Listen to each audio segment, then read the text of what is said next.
The Monday Morning Marketing Podcast is brought to you by Esther of IPA Group, bringing premier online promotion to your business. And Melanie of Stomp Social Media Training, who empowers business owners to manage social media and marketing for themselves. And welcome back to another episode of the Monday Morning Marketing Podcast. Today we're talking about things marketers must stop doing. So this could be quite an extensive list if you really think about it, but we're going to break it down and just give you a few today because these are things that we see more frequently than we would like to see. And I'm not saying that Melanie and I are perfect. No. Far from it. But they are things that we have tried to do in the past and have found that they are working. So kick us off there, Melanie. Well, it's also stuff that we've also found that hasn't worked necessarily, not just our mistakes, but other mistakes we've heard other people make as well. And one of the ones that impacts me as a journalist is I've had people contacting me with blogs that are basically press releases to share, which just isn't relevant, you know? Yeah. You're kind of more selling yourself than you're how you're helping people. So rather than promote your expertise, than your company, because your expertise hopefully is an answer to a solution. So yeah, stop creating blogs that are just press releases, basically. Yeah, and that, leads us on to the point where you should always be providing value for your readers, your listeners, your wherever you're going to have your things published.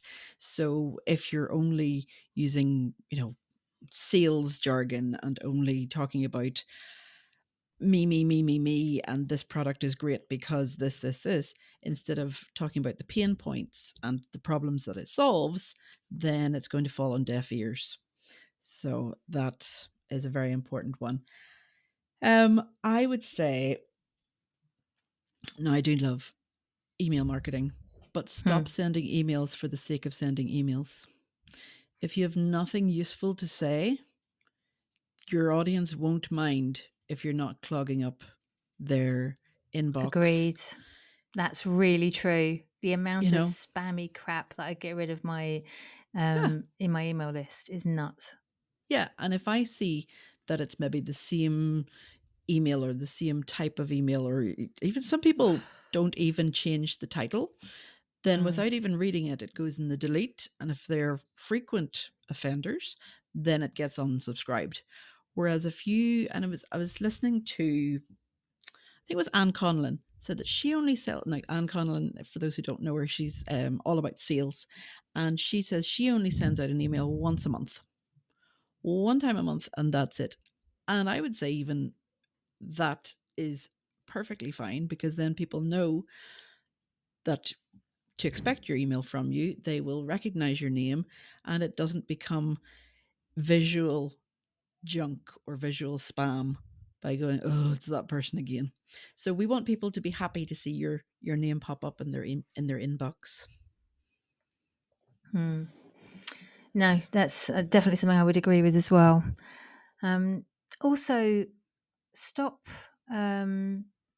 creating budgets that are only limited to certain things, like just Facebook ads or just marketing materials like flyers and that sort of stuff.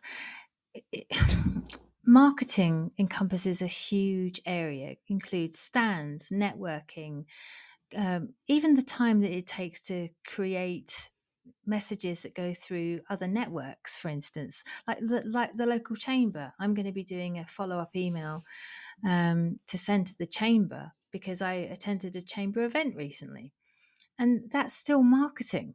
Mm-hmm. So if you are going to be creating a fixed budget, bear in mind that fixed budget will really only last you for probably a quarter of the year, and you then need to revise it and do it again. And the things change. You get access to opportunities you didn't expect. And if you go and blow your budget in the first half of the year because you've got this fixed mindset, then you're not going to make space for anything that amazing happens in the latter half of the year.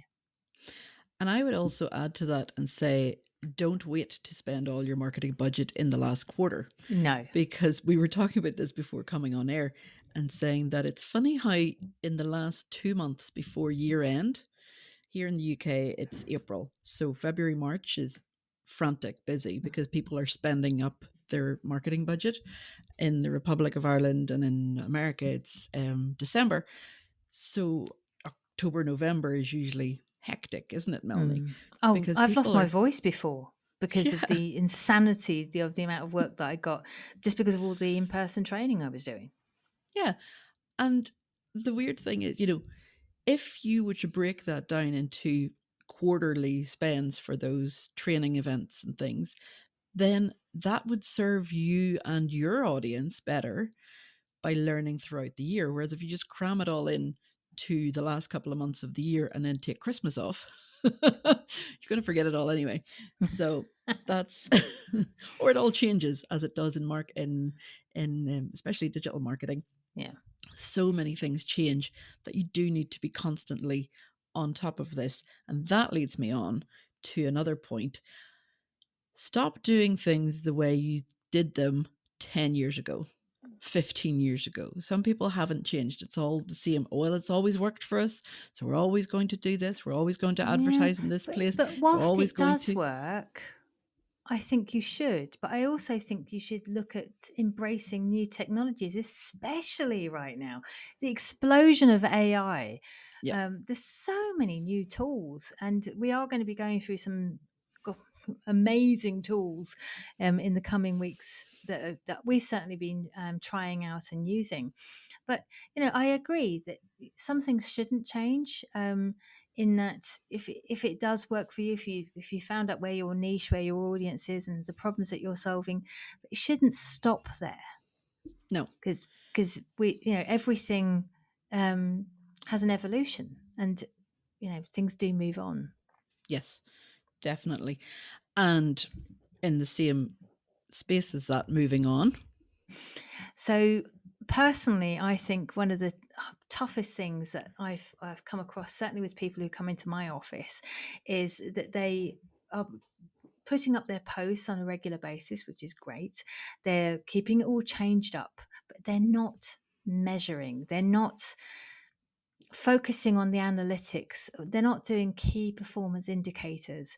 And unless you do those, you're not really measuring them accurately. You're thinking something's going well when it actually isn't, or not consistently. So stop marketing without having a goal set and analytics to monitor, because otherwise you're not going to see if it's successful or not. Yes. Yeah. I'm going to throw one in here. Stop trying to outdo your competition. Oh, yeah. Sometimes it's just better to embrace the competition and realize that anyone can copy your product, but they can't copy you. You are your USP, your unique selling point. So start doing things differently to your Mm. competition. Start writing blogs, start adding value to the community, start using a different platform if you realize that your audience is moving to a different location and are spending maybe more time online rather than in traditional media locations. I was actually this morning was talking to a guy who sells advertising for newspapers, and he says, print is not dead. And I agree with him, print is not dead. But then he also said that under 35s are less likely to buy a newspaper than over 35s. Now, I am over 35, and I don't know when the last time I bought a newspaper was. Maybe when my kids were in it, for That's the last first time day I at bought a school. newspaper, and I'm a lot Yeah. over 35 than you are. Yeah. So it's, I think knowing where your audience is and hangs out and what they work in as well can be a major factor in these things too. You can't, like, it's not a blanket statement either, because I've seen 20-year-olds buying a newspaper. Like, it's not exclusively, under 35s don't buy They newspapers. were wrapping furniture. Probably were, or lighting the fire. That was the other thing that we decided Chips. today. Yeah. Oh, you can't do that anymore. I know. Health and safety. Damn it. Anyway, but if you're living in a bubble thinking that, maybe those statistics were right 10 years ago when I was under 35, but they're not the same now. They will constantly change year after year, and you might have to do market research every single year, Mm. depending on your product or service, to be able to determine things like that. I know that I was looking at some of my client analytics the other day, and I was very surprised when one of them came out that the majority of their audience was female under 35, because the things that they talk about would be for more of the older generation and more about um,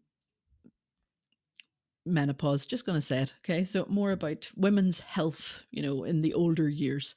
So I was very surprised that under 35s were looking and researching this, and they were the majority of her audience.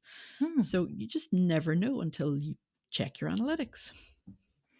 Actually, apparently menopause is coming earlier and earlier each generation as well, which isn't helpful. Oh, wonderful. But yeah, moving on. So there's an awful lot of things that we're all doing right, okay? But there are some things we just need to stop. And if you have listened to this today and gone, actually, that could well be me, and you've actually kind of ticked off a few things here, then this is your cue to stop doing it. Stop wasting time, stop wasting money, stop wasting resources. We're coming up to a new year fairly soon, looming on us. And this is the time we've given you permission to stop doing it. Yes. Amen to that. And on that note, we will leave you for this week, and we'll be back next week with more Monday Morning Marketing. Until then, bye-bye. TTFN.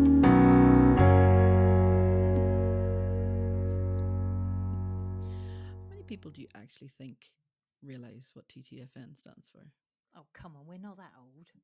Well, our audience isn't as old as us in some cases. Or maybe weren't Winnie the Pooh fans.